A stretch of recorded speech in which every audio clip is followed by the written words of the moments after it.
Hello. So today I want to tell you about the game Burn the Witch by Peak Games. And I met the designers of this game and they talked me into buying it, but they did throw in some upgrades and the expansion for me. So this is a really interesting social deduction game. It uses some of the basics of a game like Werewolf, but really turns it up in a much more interesting way. So this plays 5 to 15 players. However, once you get above 8, your house will only have 2 members to it instead of 3. So I prefer to cap it out at 8, but it does play up to 15. So in this game, as you can imagine, Burn the Witch, you are trying to suss out all of the witches, or people who have witches in their house are trying to burn a certain number of innocents in order for them to win the game. So there are 2 different teams in this game, but you don't know who's on what team. Unless you are the witches, you do know which team you are on. Now, in a lot of games, you only get one identity, and once you are taken out, you are out. However, in this game, you have a household.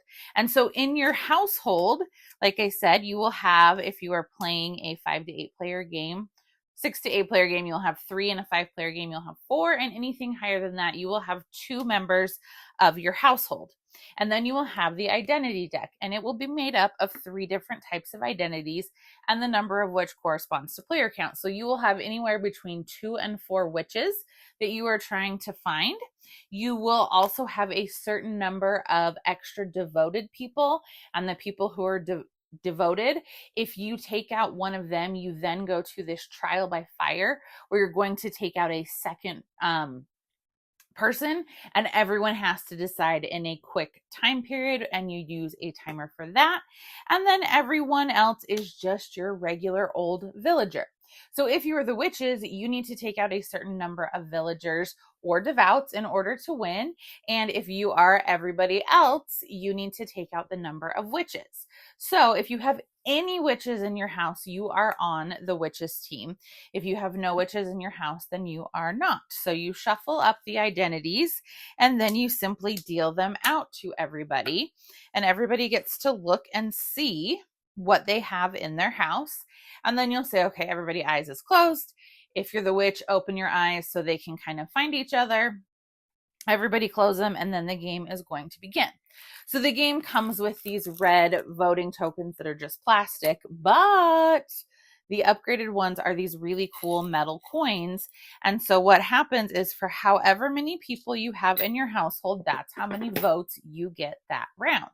So that's what I think is really cool. Then instead of just having one identity and having to like plead your case, you get votes based on the number in your household. So what's going to happen is the person who is the accuser, and that will rotate around the table, they are going to pick a trait that they want to say, I think this is a little bit of a suspicious trait. So they probably want to pick a trait that's not on one of their cards.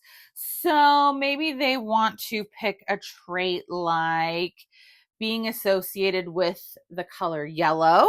Or let's see, do I have any? Maybe people who have freckles. Freckles are really suspicious. So they're going to say, all right, I'm accusing anyone with freckles that one of them is potentially a witch.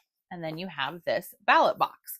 One side is that you are going to save the freckled people, and one side is that you are going to take them out of the game. You'll only take out one. So you then get to take your voting tokens and secretly deposit them into the box. You can do it under the table, however you want. That gets passed all around the table. And when it gets to the person next to me, before it gets to me, they vote, and then they reveal if we are saving or we are burning. If we are saving, nothing happens. Everyone gets their voting tokens back. Nobody was taken out that round, and the accuser proceeds to the next person. If we decided that we are burning, then everyone who has someone with freckles is going to have to put that card forward, and we are going to decide which person we are taking out. Now, you can also use the timer if you want to keep things moving along, that this is the maximum amount of time we have to decide. So once we look at everyone with freckles and we decide on a person to take out, then let's say it was this one. We take them out and the identity is revealed. Ooh, we got really lucky and that was a witch. So in that case, that would be great, because in most games you only have 2 witches, only one more to go.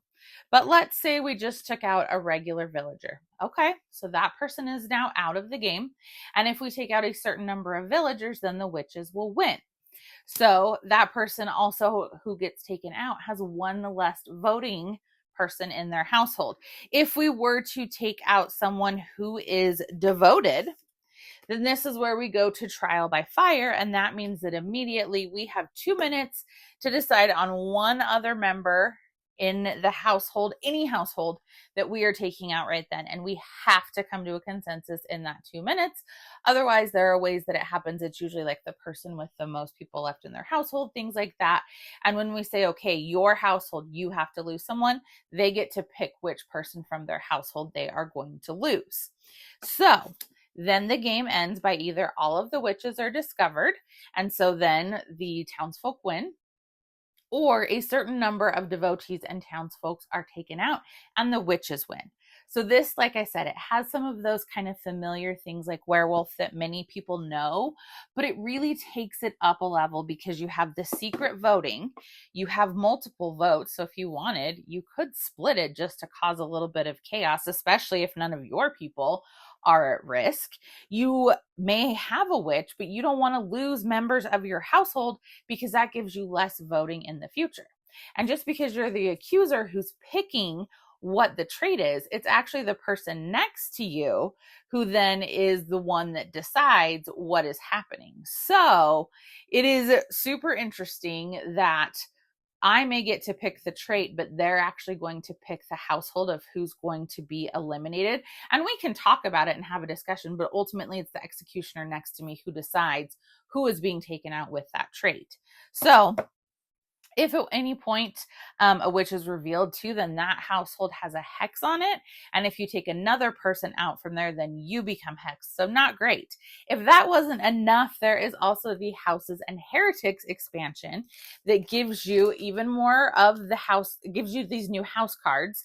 And so different things are going to happen because of that. And it gives you even more varied roles that can happen within the game. You can play with some or all of them. So then there's even more things that happen when the role is revealed.